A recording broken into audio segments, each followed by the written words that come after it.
Gracias a Dios hemos llegado al final de la lección de escuela sabática número 7, motivados por la esperanza, en el cual vamos a aprender la profecía de los 2300 días y qué significado tiene, de cuándo inicia, qué pasó durante ese tiempo y cómo finaliza y cómo aplica en nuestros días. Y eso lo vamos a aprender a través del estudio de su palabra y de la guía del estudio de su palabra, que es la lección de escuela sabática. Esperando que te quedes al final del video y que el Señor te bendiga y llene tu vida de bendiciones. Feliz día. Hola hermano, buen día. El día de hoy vamos a hablar sobre la profecía de los 2300 días.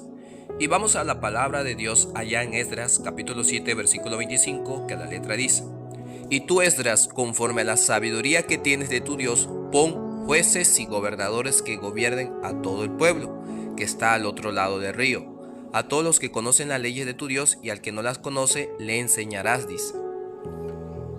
Como bien sabemos, en el 7º año de Artajerjes, rey de Persia, se emitió una orden para que Esdras fuese a Jerusalén y tuviese suficiente autonomía política como para terminar la restauración de la ciudad, y eso era en el año 457 a.C. Tal como indica la profecía de las 70 semanas, Jerusalén tardó 49 años en ser reconstruida completamente y pasaron otros 434 años más hasta la llegada del Mesías, y eso lo vemos en Daniel 9:25.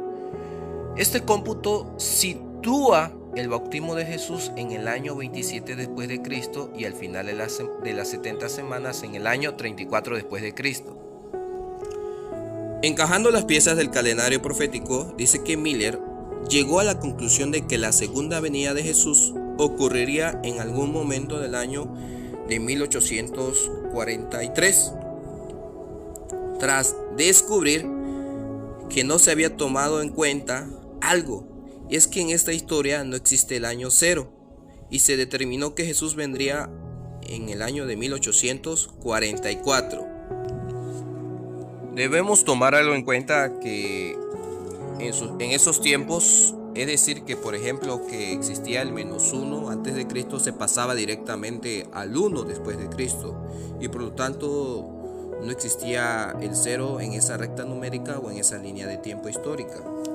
También debemos de entender que las 70 semanas o 490 años, especialmente asignados a los judíos, determinaron en el año 34 después de Cristo con el rechazo del mensaje evangélico por parte del Sanedrín, y eso lo vemos en el capítulo 6 de Hechos y versículo 8, y también en el capítulo 7. Pero si restamos 490 años de la profecía de los 2300 años, quedan 1810 años para la conclusión de la profecía, y esto nos lleva al año 1844. William Miller y los primeros adventistas creían que el santuario de Daniel 8:14 era la tierra, y supieron que Cristo vendría a purificar la tierra con fuego en 1844. Imagínense, eso es lo que creía hasta cierto momento Miller, pensando que Cristo venía por segunda vez, y no era así. Vamos a continuar con la siguiente gráfica de la profecía de los 2300 días. Y si observamos en esta gráfica histórica, en esta línea de tiempo, dice que 70 semanas están cortadas para tu pueblo y tu santa ciudad. Hasta 2300 tardes y mañanas, luego el santuario sería purificado. Si analizamos esta línea de tiempo y recta numérica, vemos que en el año 457 a.C., Artajerjes da una orden de reconstruir Jerusalén. Pero al pasar el tiempo, Jerusalén es reconstruida en el año 408 a.C. Pasan 62 semanas, es decir, 434 años más 7 semanas, es decir, pasaron 69 semanas. En la última semana, sabemos que Jesús es ungido, es decir, bautizado en el año 27 después de Cristo. A la mitad de la semana, o sea, 3 años y medio o 3 días y medio según proféticamente, pero de manera literal fueron 3 años y medio, Jesús muere por ti y por mí, es crucificado en el año 31 de nuestra era. Es decir, que Cristo fundó nuestra iglesia en el año 31, recordando que no existía el cero como tal, es decir, del -1 se pasó directamente al 1.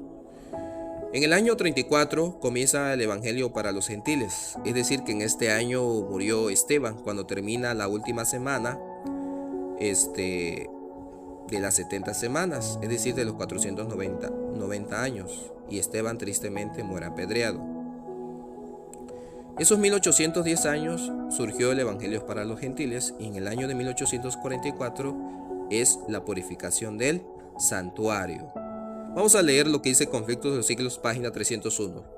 Una de las verdades más solemnes y más gloriosas que revela la Biblia es la de la segunda venida de Cristo para completar la gran obra de la redención. Al pueblo peregrino de Dios, que por tanto tiempo hubo de morar en región y sombra de muerte, les da una valiosa esperanza inspiradora de alegría con la promesa de la venida de aquel que es la resurrección y la vida, para hacer volver a su propio desterrado. La doctrina del segundo advenimiento es verdaderamente la nota tónica de las Sagradas Escrituras, es decir, la que más resuena. Para ir concluyendo la lección de esta semana, vamos a leer lo que dice en Lugares Celestiales el 14 de diciembre. Dice: todo lo que tenemos que hacer se refiere al día de hoy. Hoy hemos de ser fieles a nuestro cometido. Hoy hemos de amar a Dios con todo el corazón y a nuestro prójimo como a nosotros mismos. Hoy hemos de resistir las tentaciones del enemigo y obtener el triunfo mediante la gracia de Cristo. Así estaremos velando y esperando la venida de Cristo. Debiéramos vivir cada día como si fuera el último de nuestra existencia en esta tierra. Si supiéramos que Cristo viene mañana, no diríamos hoy todas las palabras bondadosas y realizaríamos todos los actos abnegados que pudiéramos. Imagínense. Qué consejo y qué reprimenda para aquellos que no lo practican. Y debemos saber, mis queridos hermanos, que hoy el mensaje de la hora del juicio y la preparación para el pronto regreso de Cristo es de vital importancia.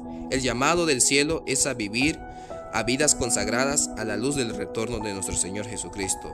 La eternidad está ante nosotros y Cristo nos invita a vivir con la misma gozosa esperanza que llena los corazones de los primeros adventistas del séptimo día. Gracias, mi querido hermano, por llegar al final del video y que el Señor te bendiga. Bendiciones.